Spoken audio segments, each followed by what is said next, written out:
Hola a todos, hoy es viernes 6 de marzo de 2016 y nuestro querido amigo, el hermano Pepe Escobar, está con nosotros. Bienvenido de nuevo, Pep. Bienvenido, bienvenido Nima. Siempre es un placer verte desde el otro lado. Ahora estoy en el sudeste asiático. Saludos a nuestra audiencia desde el sudeste asiático, donde esta tarde el termómetro en la calle, frente a la embajada de Japón, marcaba 42 grados. Sí, y aquí en Brasil son 24 grados Celsius, exactamente la mitad. Pepe, empecemos con el conflicto en Oriente Medio. La guerra se está intensificando, aparecen nuevas caras, nuevos ataques y una escalada que, de algún modo, o quizá de forma drástica, está ocurriendo. Pepe, ¿cuál es tu interpretación de la estrategia de Irán y cómo va a influir en toda la región? Se hay setesenones eni que se hieden. Bueno, Nima, ese es precisamente el tema de mi última columna, que salió en Rusia anoche, ahora es de mañana en Brasil, y ya está circulando. Tiene traducciones. Hasta donde sé, aún no hay versión en portugués, pero pronto la habrá. Me enfoco en la estrategia del mosaico descentralizado, que es la denominación oficial de la estrategia iraní. Exacto. Lo verán. La alusión está hasta en el título. Y sí, es una estrategia de muerte por 1000 cortes, para usar la expresión de nuestros amigos chinos contra el sindicato sionista, la dupla Estados Unidos e Israel, y es inmensamente sofisticada. Y una vez más, demuestra, como venimos analizando desde el inicio de la guerra, hace casi una semana, un sábado por la mañana, en Teherán, que toda esta estrategia ha sido afinada, retocada y perfeccionada durante meses, después de la guerra de 12 días. Y por supuesto, todo conducido personalmente por el ayatolá Ali Jamenei.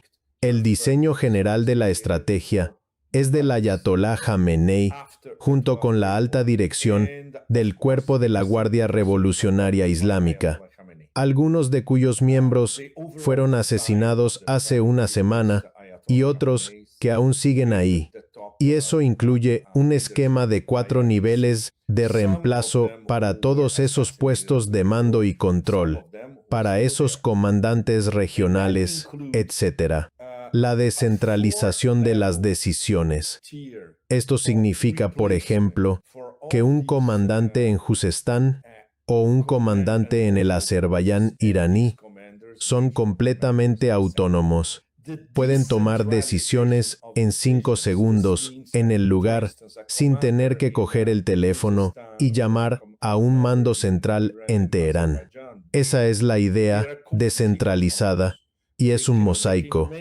Incluso tiene un componente poético, arquitectónico y artístico muy bello. Esos fantásticos mosaicos que vemos en las mezquitas y palacios persas por todas partes, como en la extraordinaria mezquita de Isfahán. Eso es. Se aprecia esa complejidad. Ves cómo está esculpido lado a lado con muchos ángulos. Y este es exactamente el principio general de la estrategia. Y permite un ajuste fino conforme avanzan, que es precisamente lo que han estado haciendo durante esta semana. 2 puntos muy importantes.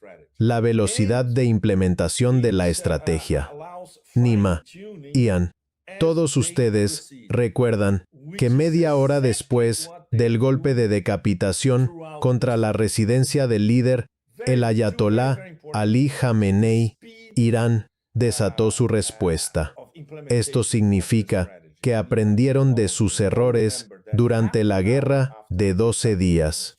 Segundo, su red estuvo mucho mejor protegida que en la guerra de 12 días, cuando la red tuvo que ser remendada por técnicos rusos entre 24 y 48 horas. 2 segundos, sonar como cerda desemparadida, sonar como esto enriquecido a sentación ella. Así que la respuesta fue inmediata. El primer día fue absolutamente devastador. Lanzaron entre misiles y drones 1,200 en el primer día. Por supuesto, ahora es mucho menos. Porque ahora están cambiando, hay 2 componentes. Están modificando la estrategia porque están empezando a usar sus misiles de nueva generación, que comenzaron solo anoche jueves por la noche, hora de Asia, es decir, viernes por la mañana, hora de Asia. Y está confirmado que en este primer lote de ya miles de misiles estaban usando proyectiles fabricados hace 10 años o más, de 2012, 2013 y 2014, según fuentes iraníes. Ahora van a empezar a usar progresivamente los nuevos lotes. Misiles fabricados en estos últimos 10 años, que culminarán más adelante con sus hipersónicos de última generación. Por el momento, si no me equivoco, han empleado solo 2 o 3 hipersónicos hasta ahora, no muchos, y para objetivos muy precisos dentro de Israel. Así que el panorama completo de esta estructura mosaico descentralizada es inmensamente impresionante. Planificación, tecnología, una selección de objetivos cuidadosamente escogidos de forma incremental. Algunos objetivos son bombardeados una y otra vez hasta quedar totalmente destruidos, y esto se aplica especialmente a las bases militares de Estados Unidos, donde quiera que estén, Kuwait, Bahrein, Emiratos Árabes Unidos, Qatar, etc. Algunas instalaciones energéticas muy importantes.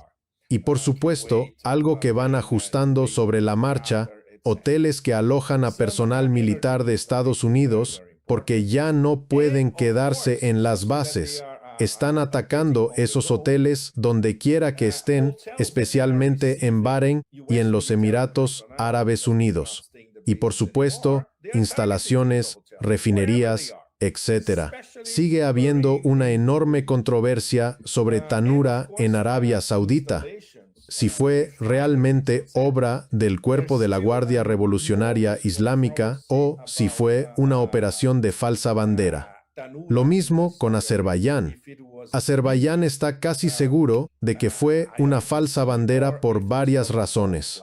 Entre Israel y Azerbaiyán hay vínculos muy estrechos. El hecho de que el sindicato ausente quiere involucrar a Azerbaiyán en la guerra y usarlo como base para empezar a atacar a Irán desde el oeste, desde el suroeste. Así que el panorama está cambiando muy rápido todo el tiempo. A Irán lo están machacando, no hay duda. Teherán está siendo sometida a un bombardeo masivo. Lo confirmamos con nuestros contactos en el lugar, incluido nuestro amigo el profesor Marandi. El precio a pagar es horrendo, pero no va a cambiar la determinación de todo el sistema de gobierno ni la continuidad del gobierno, muy importante. Desde el asesinato del ayatolá Khamenei y de algunas figuras muy importantes, la continuidad del gobierno está asegurada. En Tequerakon, en Insegin, pastosto, los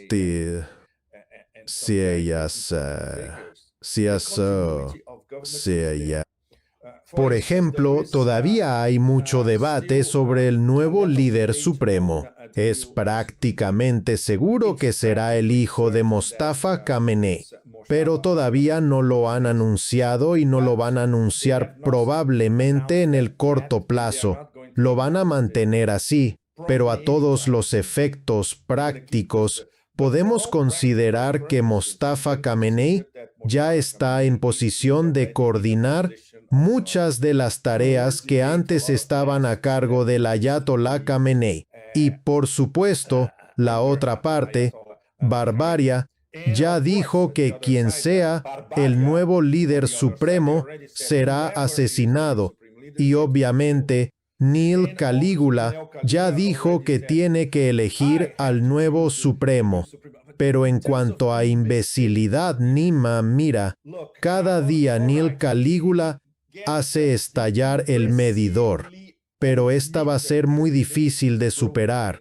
Es una de las declaraciones más estúpidas en cuanto a política exterior y a cómo funciona un proceso de gobierno por parte de cualquiera en los últimos 100 años o más.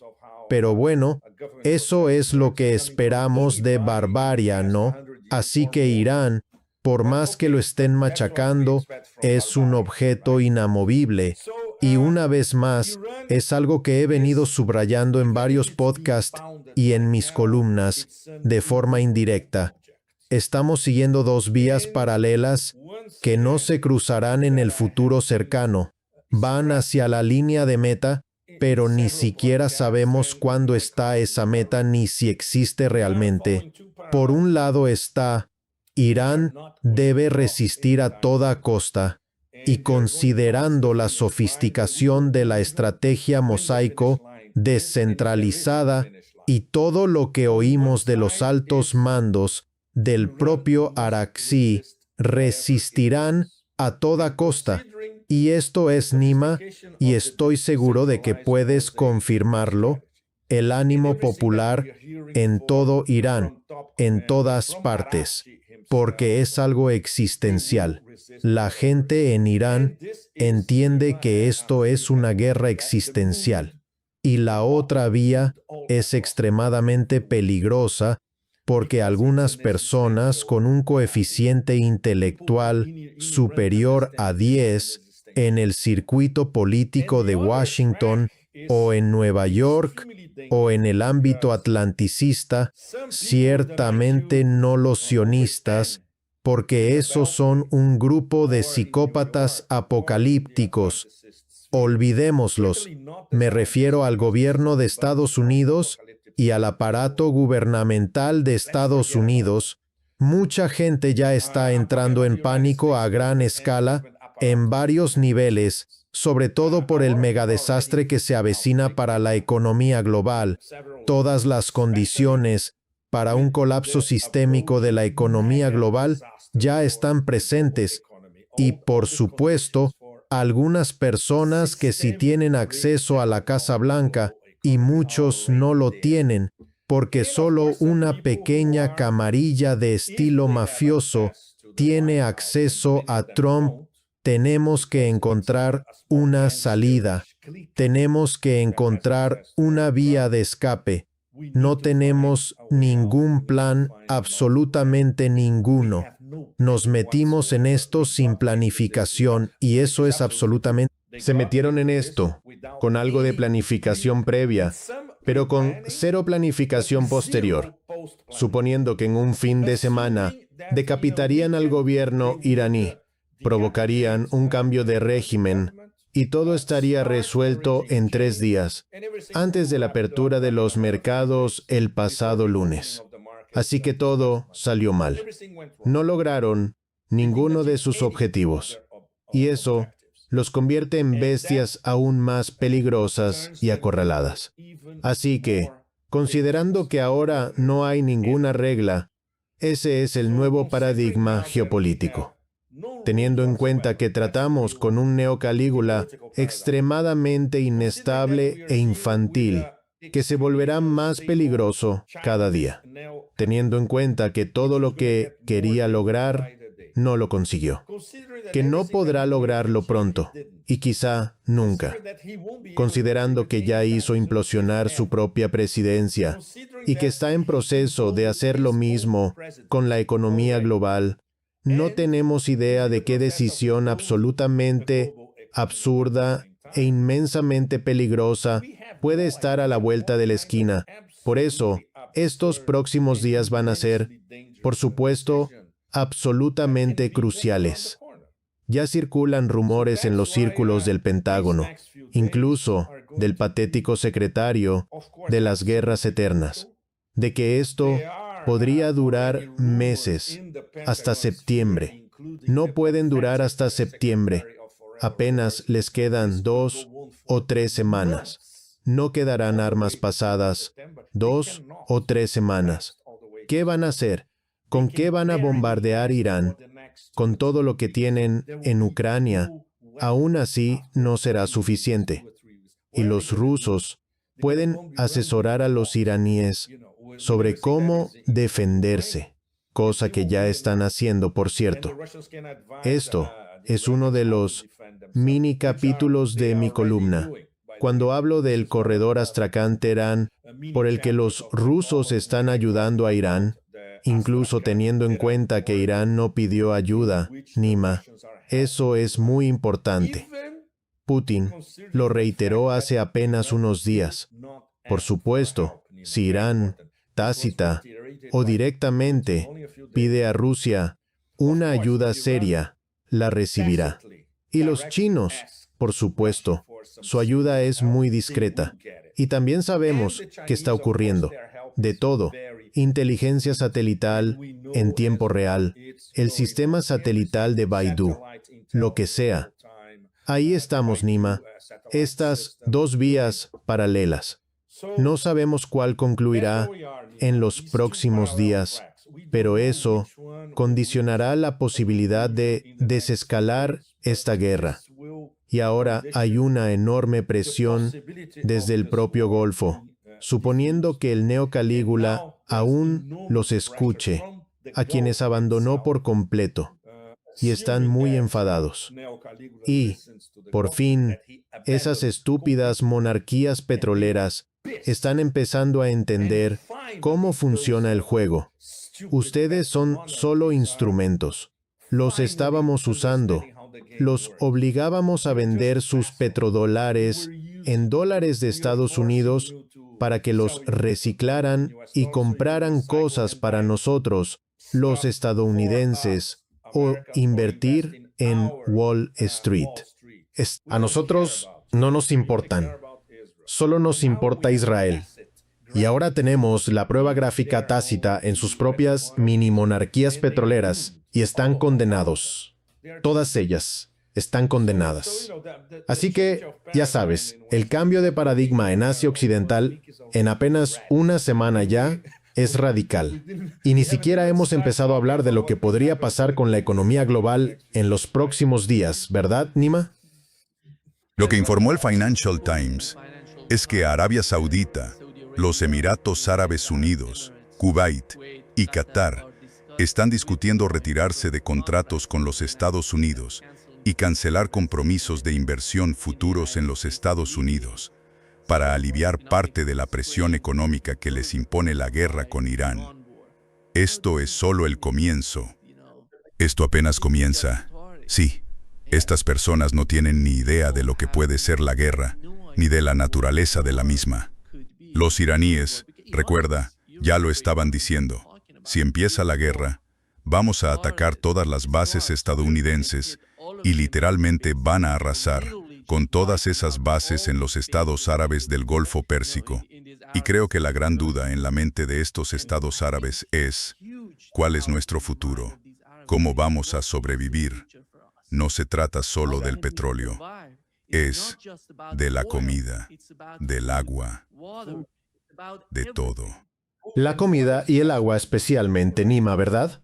Miren, déjenme leerles a ustedes y a todos los que están allá. Estoy seguro de que muchos de ustedes han visto esta carta abierta escrita por Khalaf Ahmad al-Habtor. Este tipo es un pez gordo en los Emiratos, multimillonario, inversor, exdiplomático, respetado por todas las élites, por el propio Mohammed bin Zayed, por los saudíes, en todo el Golfo. Escribió una carta abierta a Donald Trump que es devastadora, en la que viene a decir, básicamente, que no nos apuntamos a esto. Claro, ahora están viendo a qué les obligaron los estadounidenses a comprometerse. Así que algunas de sus preguntas. ¿Fue esta su decisión o fue por la presión de Benjamín Netanyahu? ¿Calcularon el daño colateral antes de disparar? ¿Han puesto a los países del Consejo de Cooperación del Golfo en el centro de un peligro que no eligieron? Eso significa a todos nosotros en el Consejo de Cooperación del Golfo. Su iniciativa del Consejo de la Paz fue financiada por los estados del Golfo. Esencialmente, todo el dinero para esa iniciativa, la iniciativa de paz de Donald Trump y ese horrible Jared Kushner, vino del Golfo. Prometieron no más guerras.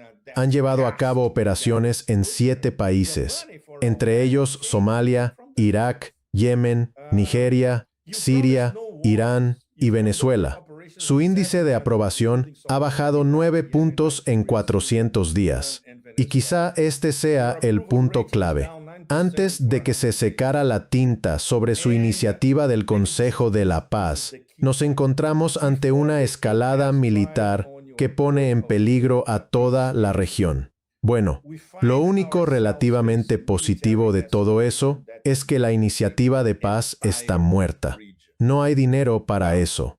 A menos que, por supuesto, Neil Calígula y sus compinches en los Estados Unidos pongan dinero, porque no lo harán, porque sería una apuesta perdedora desde el punto de vista empresarial. Eso es todo. No solo destruyó su propia iniciativa para eludir a las Naciones Unidas y toda esa basura, sino que destruyó para siempre el elemento de confianza entre los árabes del Golfo. Miren, estas petromonarquías, la mayoría pueden ser una pandilla de mafiosos, y lo son. He estado en todas y son una pandilla de mafiosos. Todos los que hemos estado en los Emiratos Árabes Unidos o en Qatar lo sabemos. Bahrein, especialmente. Sabemos quiénes son estas personas. Así que el elemento de confianza está roto. Y eso sin mencionar que sus economías están rotas y su modelo de negocio también. Y ahí llegamos a la clave de toda la ecuación, Nima y todos ustedes. El modelo de negocio es cómo funciona el petrodólar. Así que después de eso, la historia será completamente distinta. Estos mafiosos que han visto ya saben cómo funciona el juego.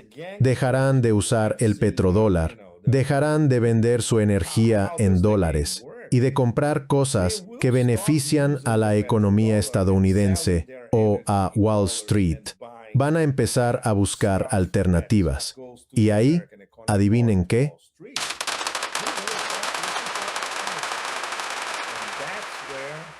Sí, entra Rusia. Porque Rusia mantiene buenas relaciones con todos en Asia Occidental, en el Golfo y demás. Así que el papel de Rusia, según cómo evolucione la situación, será multinivel e inmensamente importante. Para empezar, adivinen quién controla ya a la Organización de Países Exportadores de Petróleo y sus aliados. Rusia. Y si llevamos esto un poco más lejos, ¿quién está al mando de la Organización de Países Exportadores de Petróleo ahora mismo? Ya es Rusia. Eso es todo. El miembro más importante de la Organización de Países Exportadores de Petróleo y del Pacto Ampliado de la Organización de Países Exportadores de Petróleo, Aidertarto Ampliado de la Organización de Países Exportadores de Petróleo, Aidertarto Ampliado de la Organización de Países Exportadores de Petróleo, Aidertarto Ampliado de la Organización de Países Exportadores de Petróleo, ADER partir de ahora es Rusia. Así que, de hecho, pueden imponer las condiciones a ambos cárteles.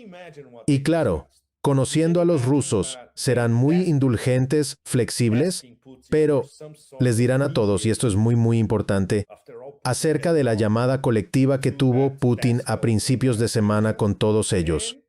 ¿Adivina de qué hablaron? No hubo filtraciones sobre lo que realmente hablaron. Podemos imaginar de qué hablaron. Los imaginamos pidiéndole desesperadamente a Putin algún tipo de mediación. Al fin y al cabo, Putin puede hablar a los líderes de Asia Occidental y Putin puede descolgar el teléfono y hablar directamente con Trump en cualquier momento. Así que podría ser un mediador serio. La cuestión es, ¿le interesa al Kremlin mediar? No. Para ser francos, al Kremlin, igual que a Irán y a China, le interesa ver el colapso de la presencia de Estados Unidos en Asia Occidental. Y ahí es donde se conectan los tres bloques en la esfera geoeconómica y financiera. Lo que ya está ocurriendo para ellos es, claro está, si dejamos de lado las terribles cosas que están sufriendo la población civil iraní y la población civil libanesa, sin contar Gaza, es que Irán, Rusia y China están presenciando en tiempo real, a una velocidad vertiginosa, el colapso de la influencia de Estados Unidos en toda Asia Occidental. Ya se ven todos los elementos. Y a partir de ahora, solo irá a peor para Estados Unidos. Más adelante será distinto. Y más adelante, para China también será impresionante, muy favorable, porque la transición va a ser del petrodólar al petroyuan, no hay duda. Y para Rusia, el paraguas que proteja a todas estas petromonarquías del Golfo podría acabar siendo ruso, si a los rusos les interesa. Depende de ellos. Sería una ventaja adicional para ellos. Así que, pueden imaginarse que todo lo que estamos comentando ha sucedido en menos de una semana. Esto significa que todo el sistema es un shock sistémico, porque ya está patas arriba en solo una semana. Y se imaginan que, tras 3 o 4 semanas con el estrecho de Hormuz, a todos los efectos, bloqueado, aunque los iraníes dicen que no lo está, esa es una manera diplomática de decir, sí, está bloqueado para todos esos países alineados con la Organización del Tratado del Atlántico Norte y para naciones hostiles. Para nuestros amigos, está abierto. Por ejemplo, si un cargamento indonesio quiere cruzar el estrecho de Hormuz, no hay problema.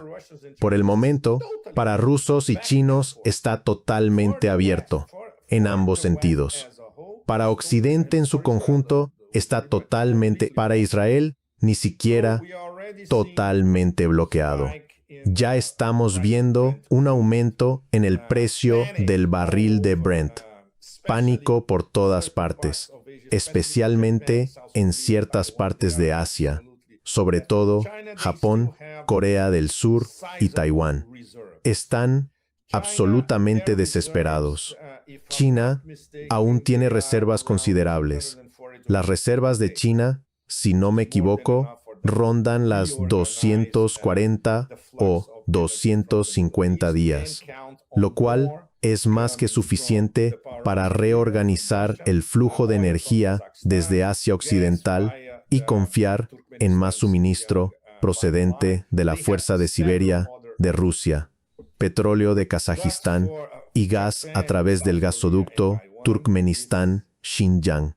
Tienen varias opciones más, pero para Japón, Corea del Sur y Taiwán es un desastre absoluto. Para Europa, lo mismo. Depende del petróleo del Golfo Pérsico. El gas que viene de Qatar hacia Europa, olvídenlo, porque Qatar cerró los grifos. Y aunque volvieran a abrirlos, llevaría al menos un mes normalizar todo el sistema. Y además está esa actitud tan casual, como si en medio de una conversación dijeran, «Oh, se me ocurrió una idea. Se me ocurrió una idea. Estas élites europeas quieren impedir por completo que Rusia venda energía a Europa. Mira, ¿por qué no? No hay problema. Podríamos hacerlo ahora y vender a nuestros amigos y socios por toda Eurasia o a la salsa global, etc. Así que, otra vez, los chihuahuas europeos, que es su especialidad, lo único que saben es autoboicotearse. Así que ahora no hay más energía, especialmente gas procedente de Rusia, y tampoco llega gas de Qatar. ¿Y ahora qué van a hacer, cabrones? Vale, ríanse, porque se van a hundir por completo, incluso más rápido que antes. Todo eso, Nima, en menos de una semana. Y Creo que la guerra es, en cierto modo, la agenda principal. Si una de las agendas principales detrás de esta guerra es cómo dominar el mercado energético y controlar la energía en todo el mundo, y lo que está pasando en Asia Occidental. Lo que ocurre entre Irán y esos estados árabes muestra la fragilidad de la agenda de los Estados Unidos, porque pensaban que Donald Trump estaba tan satisfecho con el caso de Venezuela que ahora lo tenían todo bajo control. No se da cuenta, no comprende que el caso de Asia Occidental es totalmente distinto. Él no manda en Asia Occidental. Creo que lo que está ocurriendo es que Irán le está mostrando a los Estados Unidos que todo en la región lo define Irán, su estrategia, y en mayor medida entran Rusia y China, porque comprenden la importancia de esta región. Y si Irán puede controlar eso, hasta ahora hemos visto cuál era el beneficio para los Estados Unidos de esas bases aéreas y de las bases en estados árabes. Hasta ahora, Donald Trump y los Estados Unidos habían estado recibiendo mucho dinero de esos países durante mucho tiempo. ¿Cuál era la idea principal? Les defendemos. Nadie puede atacarlos. Se acabó en menos de una semana. Era un negocio de extorsión, Nima. Era una operación mafiosa. Y se lo creyeron por completo. Ahora es fascinante, porque bastan unos días para mostrarles que esto fue falso desde el principio. Y no tienen a dónde ir, porque nunca pensaron en un plan alternativo. Tendrán que empezar a pensar en un plan alternativo ahora. Sí, un punto crucial en el que todos los analistas independientes estuvimos de acuerdo. Esto es una guerra por la energía, sin duda. Desde la perspectiva del imperio del caos, saqueo, ataques permanentes y bla, bla, bla. Y si no nos siguen, los matamos, literalmente. Eso es lo que están haciendo. Esto es la ruptura total del derecho internacional. Y Neil Caligula mismo, en sus propias palabras, no creo en el derecho internacional, creo en mi propia moral. Lo estoy citando. No hace falta comentar. No, era completamente un anatema para las clases dirigentes de los Estados Unidos que existiera un país soberano en Asia Occidental, rico en energía, petróleo y gas, uno de los mayores productores y suministradores del mundo, que comerciara energía obviando el dólar estadounidense, que es lo que ha hecho Irán, sobre todo en estos últimos años. Eso es lo que hacía Venezuela. Y otra vez, como dijiste correctamente, Venezuela fue muy fácil, pero Irán es otra historia totalmente distinta. Te enfrentabas a una potencia de rango medio, extremadamente bien armada, bajo 47 años de sanciones, que ha sobrevivido a esos 47 años de sanciones, con una población muy formada, excelentes universidades y científicos e ingenieros de primer nivel, y por no mencionar lo que todo el mundo sabe, un estado civilizatorio con un antiguo imperio que fue uno de los más poderosos de la historia de la humanidad. Esos estúpidos que luego emigraron a América vivían prácticamente en cuevas. Así que eso es otra historia completamente distinta. Por eso ahora, este gusano, obviamente no fue planeado estas últimas semanas, ni siquiera antes de la guerra de 12 días, ni durante la primera presidencia de Donald Trump. Fue planeado ya en los años 90. Todo el mundo lo sabe. Todos los que leyeron esos documentos, todo lo del proyecto para un nuevo siglo americano, mucho antes del 11 de septiembre, y por supuesto, después del 11 de septiembre, durante los años 2000, una historia que muchos seguimos día a día en la época del bombardear a Irán. Paranoia en Washington en 2005 y 2006. Ya sabes, el segundo mandato de George W. Bush. Sabíamos que sería inevitable. Y por supuesto, sencillamente no pueden permitir la existencia de Irán. El sistema existe y, sobre todo, la forma en que ese sistema resiste las sanciones y comercia energía evitando el uso de los dólares de Estados Unidos. Así que esto era inevitable.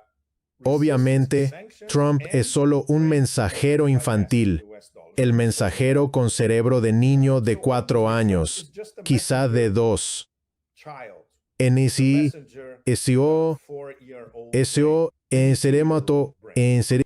Las élites gobernantes y los sospechosos habituales, que no necesito enumerar aquí. Algunos ya los mencioné en una columna anterior sobre Rusia. Son los mismos. Los que quieren destruir Irán son los mismos que quieren destruir Rusia y luego ir a la guerra con China. Y ahora ya están en una guerra en 3 frentes, algo que les es totalmente imposible ganar. Bueno, él siempre se presentaba como el gran analista geopolítico del fin del milenio, Brzezinski, e incluso antes de escribir El Gran Tablero Mundial en 1997, ya decía que, bueno, tenemos que impedir la aparición de un competidor de igual rango en Eurasia. Ahora es incluso peor. Ahora son 2 competidores de igual rango apoyando a otro que, bueno, no es exactamente un competidor de igual rango, pero sí una potencia de rango medio de primer orden. Esto es la pesadilla máxima para las élites de Estados Unidos. Significa que, en términos de control sobre Eurasia, es un adiós definitivo. E incluso pueden perder la parte de Eurasia que controlaban hasta ahora, Asia suroccidental, parte de Asia occidental, lo que antes se conocía como Oriente Medio. Eso también se está disolviendo. Y lo notable, desde el punto de vista conceptual y geopolítico, es que la élite en Irán lo ve muy, muy claro. Solo si vienes de una civilización, de un Estado con experiencia imperial y 2.500 años de diplomacia y manejo político, puedes entender eso. No es algo que entiendan esos neófitos de Nueva York y Washington en lo más profundo. Eso está fuera de discusión. Por eso sabían que la guerra era inevitable. Se prepararon para ella. Y para este capítulo se prepararon muy bien. Tuvieron, diría yo, el honor de contar con un líder, la figura del Ayatolá Khamenei, quien, por cierto, tuvo experiencia real de guerra durante la guerra entre Irán e Irak. Muy importante. No es un desertor, no se sube a un avión y huye como una rata cuando las cosas se ponen feas. Elementos como el tiempo, la experiencia, la historia y la cultura explican por qué Irán puede resistir ahora. Pero, por supuesto, y todos sabemos, hay que ser realistas, que la potencia destructiva del sindicato Alstom es abrumadora. Es muy, muy serio. Pueden arrasar cualquier nación en cualquier lugar a su antojo. Pueden, ya sabes, hacer a naciones enteras lo que hicieron en Gaza en cualquier parte. Así que el precio que Irán ya está pagando y pagará será prácticamente insoportable, pero no hay salida. Y esto es algo que, sin duda, el Ayatolá Khamenei tenía muy claro en su mente. Y las personas que ahora dirigen Irán lo tienen muy, muy claro, incluido el rostro de Irán ante Occidente, que es el ministro de Relaciones Exteriores Araghchi.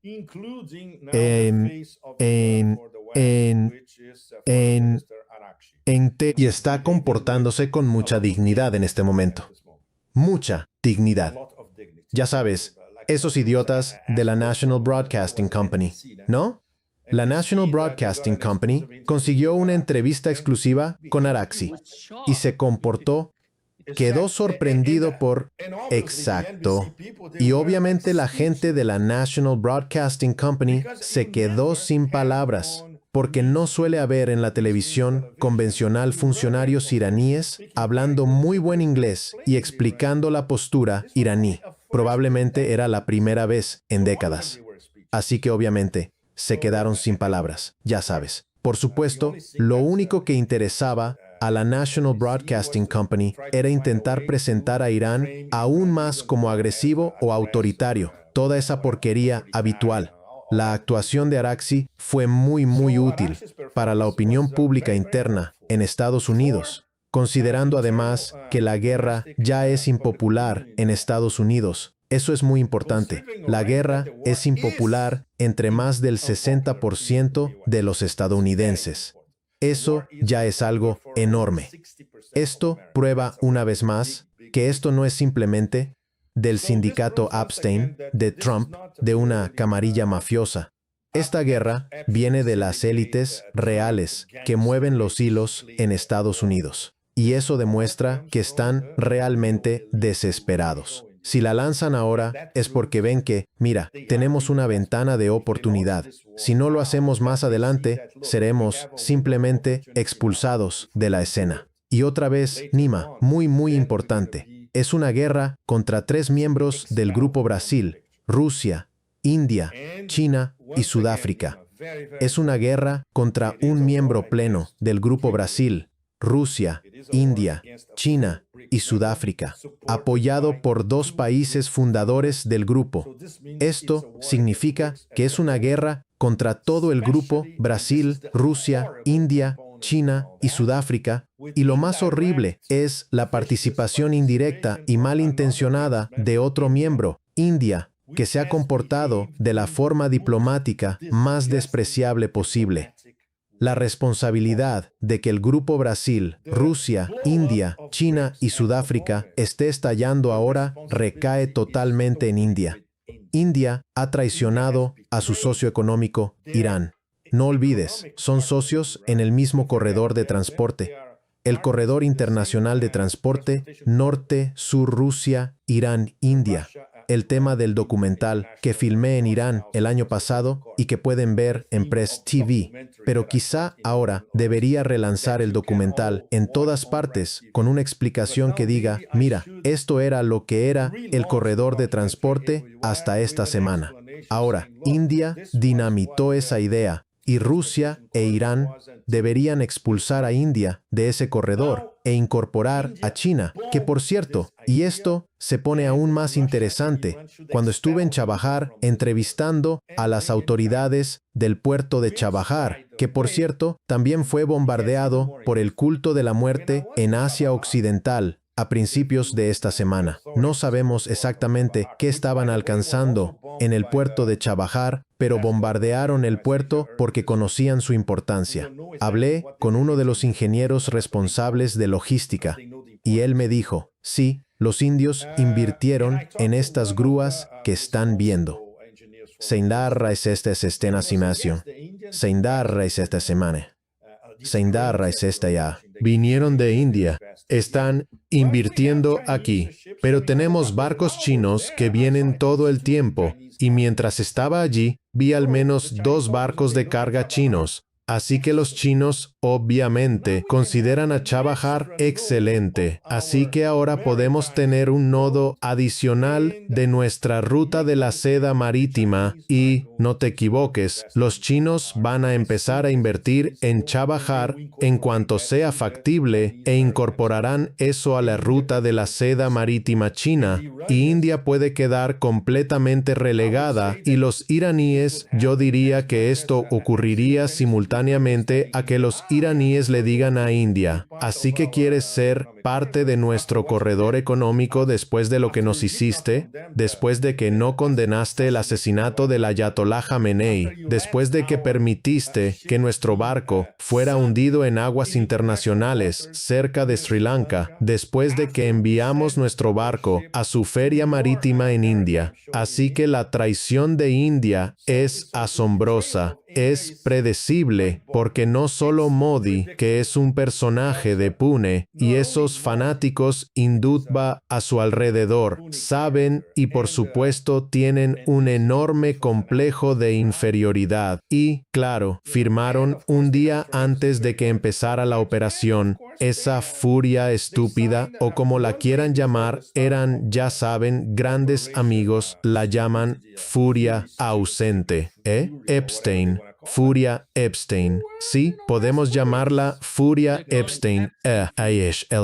Ausente en telaesh, te. Absolutamente. El nombre es Furia Épica. Exacto. Furia épica Epstein. Absolutamente. Así que eran grandes amigos, Netanyahu y Modi. Y él llegó a decir que India es la madre patria y que Israel es la patria paterna. Después de eso, ¿qué hacen dentro del grupo Brasil, Rusia, India, China y Sudáfrica? Esto es algo que, ya sabes, seguro que los chinos estarán llamando a los rusos para decir, deberíamos dejar a estos tipos aquí. ¿Qué sentido tiene? Están destruyendo nuestra organización desde dentro. Así que esta es una de las lecciones clave de todo lo que pasó en solo una semana. No se puede confiar en India. Es una nueva colonia del sindicato Epstein. No va a cambiar pronto. Los indios bien informados están más que avergonzados. No solo están furiosos, sino que algunos de los mejores analistas y empresarios indios están horrorizados y avergonzados. Y dicen, no sabemos qué decir. Hemos sido traicionados por nuestro propio gobierno. Así que habrá repercusiones serias para el grupo Brasil, Rusia, India, China y Sudáfrica. De hecho, la cumbre del grupo Brasil, Rusia, India, China y Sudáfrica en India este año ya ha sido saboteada por la propia India. Así que, en este momento, el grupo Brasil, Rusia, India, China y Sudáfrica está en un coma serio. Me duele decirlo, y a todos los que hemos seguido muy de cerca al grupo Brasil, Rusia, India, China y Sudáfrica, pero va a ser una tarea enorme resucitar al grupo Brasil, Rusia, India, China y Sudáfrica tras esta puñalada mortal propinada por uno de los miembros fundadores. Creo que el problema de los Estados Unidos y su legitimidad en estos países árabes no se limita a la región. Mira lo que está pasando incluso con Japón y Corea del Sur. Estos dos países han sido afectados por el cierre del estrecho de Hormuz, que ayer, no sé si le preguntaste a Irán si cerraron el estrecho de Hormuz. Dijeron, no lo cerramos, pero no está abierto. Actualmente no está abierto, pero no está abierto. Y sabemos lo importante que es el estrecho de Hormuz para Corea del Sur y Japón. Y se nota, cuando ves a Peter Thiel en Japón, cómo los Estados Unidos intentan decir, no, todo va a volver a la normalidad. Vamos a hacer todo lo que podamos. Pero al fin y al cabo, están trayendo todos esos grandes sistemas de defensa aérea desde Corea del Sur a Israel, porque sabemos que las capacidades de defensa iraníes, de alguna manera los misiles iraníes, han impactado el sistema de defensa antimisiles terminal de alta altitud que tenían en Jordania y en Israel. Así que tienen que reemplazar esos sistemas de defensa aérea. ¿De dónde los están trayendo? ¿Dónde pueden encontrar este tipo de sistemas de defensa aérea? ¿En Corea del Sur? ¿O tal vez algunas armas procedentes de Ucrania? Y ves cómo todo se está reduciendo. Sí, ya están intentando repatriarlos. No es suficiente. Va a durar unos días más. Y Irán está cronometrando todo, ¿verdad, Nima? Fue los primeros 2 o 3 días. Fueron completamente una locura. Por supuesto, se están destruyendo los lanzadores, pero en muchos casos lanzan misiles incluso sin los lanzadores, y pueden hacerlo. Y muy importante, si miras todo lo que está siendo atacado por el Epstein Syndicate, está en la parte occidental de Irán. La parte oriental de Irán, ya sabes, la que se acerca a la frontera con Afganistán, por ejemplo, no ha habido ataques por parte de los estadounidenses ni de los israelíes. Así que todo ahí sigue intacto. Y todas esas fábricas subterráneas de misiles siguen allí intactas. Las van a usar más adelante. Nunca debemos olvidar, Irán planificó una guerra de larga duración. Y aunque todo fuera destruido, tienen, aún no sabemos el número exacto, pero deben tener, ¿qué? Más de 20.000 drones, si no más, quizá 40.000. Así que pueden mantener esto indefinidamente si quieren. Y otro ejemplo de la integración militar entre Rusia e Irán. Recuerdo cuando las delegaciones iraníes iban a Moscú para cerrar la venta de los Shahids a Rusia. Así que Rusia empezó a construir sus Shahids, que en Rusia llaman geranios. Los perfeccionaron. De hecho, los geranios ahora son totalmente de última generación. Y algunos de los, quizá una gran parte de los drones que Irán está usando ahora, son derivados de los geranios. ¿Sabes por qué? Porque la antena que usan, la Comet, la antena rusa que emplean para bloquear señales, es rusa. Así que son Shahids con un componente desarrollado en Rusia, esa fantástica antena, Comet. Esto explica el ir y venir en la relación militar entre ambos. Es algo que muchos de nosotros, cuando lo discutimos en Moscú, por ejemplo, constatamos. Los rusos nunca nos dan una respuesta clara. Decían, hay muchas cosas que hacemos, claro, pero lo más importante es lo que no ves. Exacto. Y, por ejemplo, este vaivén de Astracán a Teherán por el Caspio es realmente muy cercano. De Astracán a Teherán se llega en avión en 1 hora y media, como mucho. Sabemos algunas cosas por dentro, pero no conocemos la mayoría. E incluso, si tenemos en cuenta que, según los rusos y en sus declaraciones oficiales, los iraníes aún no han pedido ayuda rusa contundente. Todos te dirán, no la han pedido. Si lo hacen, nosotros les proporcionaremos lo que necesiten.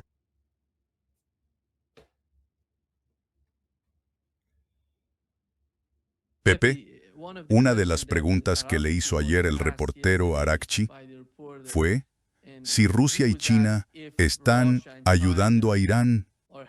Y esta fue la respuesta de Arakchi. Excelente. Sus aliados, Rusia y China, les están ayudando. Pues nos apoyan políticamente y en otros aspectos. ¿Les están apoyando militarmente? Bueno, la cooperación militar entre Irán y Rusia no es un secreto. Hemos trabajado juntos en el pasado, eso ha continuado y continuará, supongo.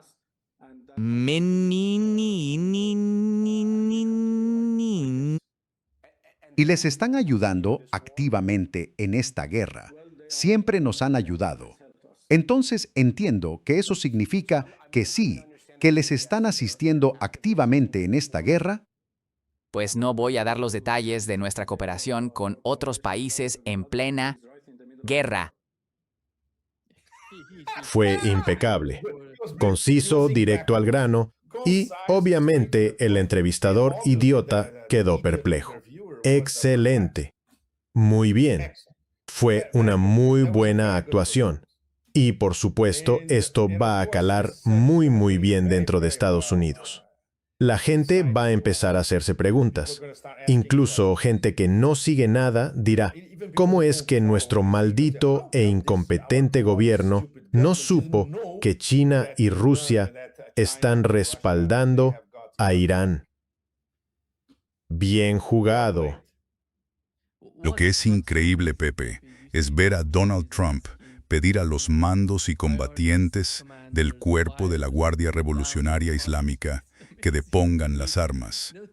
Me resulta asombroso verlo.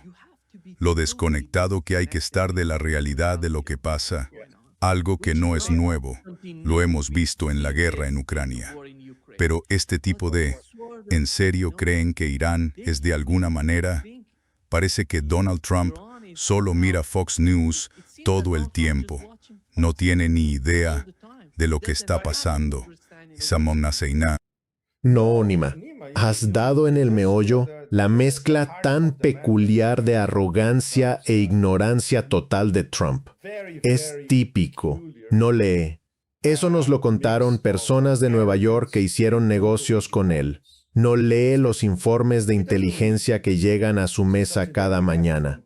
Solo reacciona a los extractos de Fox News. Y eso varía entre 5 y 10 segundos. Eso es todo. Y obviamente solo reacciona a lo que le dicen algunas personas que tienen acceso directo a él. No son muchas. Quizá una o dos frases se le quedan grabadas y ya está. Y luego las repite por todos lados. Básicamente es un analfabeto funcional. Esto es extremadamente serio. No tengo idea de cómo este tipo consiguió un título universitario. Bueno, hay muchos en Estados Unidos que de hecho lo lograron. Y obviamente, si miras su vocabulario, su terminología, la selección de palabras que usa una y otra vez, hasta la redundancia extrema, son entre 50 y 60 palabras como máximo, sin contar 3 o 4 adjetivos que repite una y otra vez con un tono de grandísimo desprecio. Eso es todo. La limitación de su vocabulario y de su forma de comunicarse refleja directamente lo limitada que es su visión del mundo. No sabe una mierda del resto del mundo. Eso es todo, punto. Por eso es tan peligroso. Estamos ante un analfabeto funcional, descomunal, tomando estas decisiones. Es capaz de decir algo monumentalmente estúpido, como deberían llamarme, para que yo elija al próximo líder de Irán, y no es una broma. Él realmente lo cree. No es una ocurrencia ingeniosa. No es lo bastante listo como para decirlo en broma. Por eso, es mucho más peligroso de lo que sería si estuviéramos ante un presidente relativamente racional. Bueno, no hay muchos en la historia moderna de Estados Unidos. Pero, por ejemplo, Bill Clinton. Bill Clinton fue un tipo relativamente racional, con todos sus problemas. Era un buen orador, al menos solía leer. Era un muy buen comunicador en público. Pero ahora estamos lidiando con esta cosa. Y encima, lo que es peor, piensa que puede hacer lo que quiera porque no le importan las leyes internacionales. Solo me importo yo. Puedo dominar el mundo. Actúa como un neocalígula, no solo para el neoimperio romano, sino para todo el planeta. Y todos estamos como rehenes de esto. Desde el punto de vista de las élites gobernantes, tener a un perro rabioso como este de presidente es maravilloso porque piensan, desestabiliza a todo el mundo. Está ahí, azota, en, es, pen, es. Así nadie puede predecir nada, calcular nada ni planear con antelación, porque, ya sabes, cambia de opinión por un capricho o por algo que escuchó o vio en la televisión, una imagen que vio en la televisión. ¿Te imaginas, Nima, para un liderazgo iraní muy racional, tener que incorporar esto en todos sus modelos, sin mencionar la locura y la demencia del culto de la muerte en Asia Occidental? Así que, juntos, están enfrentándose a estos asesinos psicópatas. Es muy, muy duro. Y el hecho de que en solo una semana hayan logrado desestabilizar todo el tablero ya es inmensamente impresionante. Pero tienen que mantenerlo.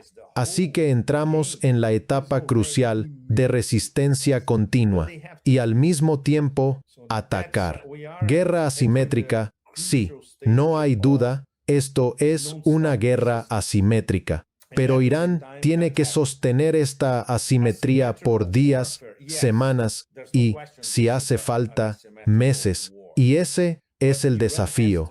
Y por eso todos estamos preocupados. ¿Lo tienen? Personalmente, creo que sí lo tienen. Mientras mantengan la capacidad de seguir lanzando sus misiles y sus drones, pueden aguantar durante mucho tiempo. Y, una vez más, por muy desgarrador que sea para todos nosotros, para ti como iraní, para todos nosotros como miembros del sur global, Irán va a pagar un precio muy, muy alto, pero no hay escapatoria.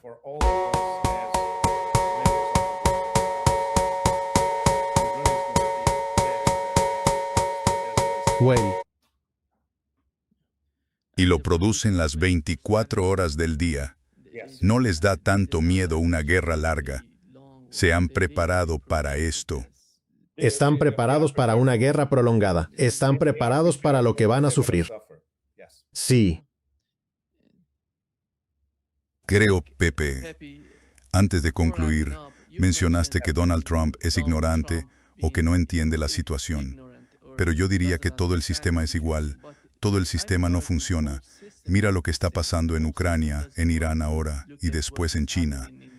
¿Ves algún experto en el sistema estadounidense del calibre de Ray McGowan o del embajador Chas Freeman? No existen. Verás, la gente dentro del sistema no entiende a Rusia, no entiende a Irán, no entiende a China. Quieren dictar, imponer su mentalidad a esas naciones. Son civilizaciones, no son pequeños países que puedas forzar, gobernar o manipular. No hay comprensión de eso en todo el sistema. No importa si son republicanos o demócratas, no lo entienden. Bueno, ¿es cultural, Nima? Estos idiotas nunca leyeron a Levi Strauss. No entienden la antropología para empezar. Eso significa que no comprenden al otro. Para ellos, el otro, como categoría, es necesariamente inferior. Y eso se une al destino manifiesto, al excepcionalismo, a la idea de que somos mejores que los demás. Y ya sabes, tengo que volver a eso. El discurso de ese pequeño gusano, Marco Rubio, en la Conferencia de Seguridad de Múnich. El discurso de la recolonización no solo proponía la recolonización del sur global en su conjunto, sino que llamó a los europeos a atar sus carros al gran carro estadounidense, porque así recuperarían la gloria que perdieron, lo que significa, entre otras cosas, toda esta tradición histórica, especialmente de los últimos 250 a 300 años. No son 500 años. Los europeos no gobernaban el mundo en el siglo XVI ni en el XVII. Realmente empezaron a dominar el mundo en el siglo XVIII. Ese idiota está vinculando a los estadounidenses a esa tradición. Así que, en realidad, nunca hubo una independencia de los Estados Unidos. Así que si lo leen, se nota que los idiotas que escribieron esto, él no lo escribió. No tiene la capacidad mental para escribir un discurso así. Sus redactores de discursos obviamente no hicieron esa conexión. Está vendiendo a los Estados Unidos, que ya sabemos quién es. Su redactor de discursos es Stephen, exacto, pero vende a los Estados Unidos como continuidad de la explotación colonial de Occidente, que es la tradición occidental. Al menos, si la gente lo lee, quienes pertenecen al sur global lo entenderán al instante. Sí, estos idiotas son incluso peores que los colonizadores anteriores. Y es la misma tradición ininterrumpida que viene de Occidente. Y es cierto porque las élites estadounidenses En esencia, las verdaderas élites, la vieja oligarquía adinerada, los llamados Boston Brahmin, la vieja fortuna de la costa este, son esencialmente europeas. Su mentalidad es la de la Europa colonial. Así que al menos ahora eso queda claro. Y obviamente los rusos lo ven, los iraníes lo ven, los chinos también lo ven, los indios también lo saben, los intelectuales en India lo ven, sí. No así esa pandilla absolutamente espantosa de Modi y su partido. Y, ya sabes, en Brasil, estoy seguro de que las mejores mentes también lo ven. Aquí en Brasil están al tanto. Parece que perdí a Pepi. Sí. ¿Vuelves, Pepi? Eso, es, y, ese, y, ki, ois,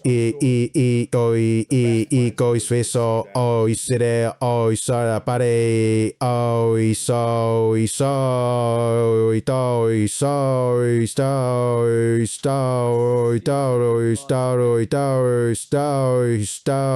ois, Nima, ¿me oyes? ¿Has vuelto? Sí, has vuelto. Bien, tenemos que terminar, por desgracia. Gracias, Pepi, por acompañarnos hoy. Un gran placer. Muchas gracias, Nima, y... ¡Wow! La lucha continúa. Me alegra que no estés en Irán en este momento. Es duro, y es bueno que estés fuera. Me alegra que no estés en Irán en este momento. En Auriostim postal un cero valero, en Alino Bliss, en Kate C.